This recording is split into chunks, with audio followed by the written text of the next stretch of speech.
গভীর নীরব এক জঙ্গলের মাঝে সূর্যের প্রথম আলো উড়ে চলে একটি ছোট্ট পাখি। তার নরম ডানার ছায়া ছুঁয়ে যায় গাছের মাথা, ভোরের বাতাসে মিশে যায় তার কোমল উড়াল। সে নামল সবুজ ঘাসের উপর, চারপাশে ভরা পাতা, ঘাস আর মাটির গন্ধে।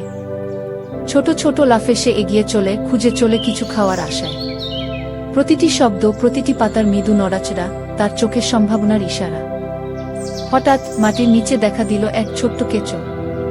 নিঃশব্দে ঝাঁপিয়ে পড়ল সে, দক্ষতায় তুলে নিল নিজের ছোট্ট পুরস্কার। আনন্দে মৃদু শব্দ তোলে তার ঠোঁটের কোণে। আবার ডানা মেলে উড়ে গেল সে, হারিয়ে গেল সবুজের অরণ্যে। প্রকৃতির এই নীরব গল্পে ছোট্ট পাখিরাও বয়ে আনে এক অদ্ভুত সৌন্দর্য।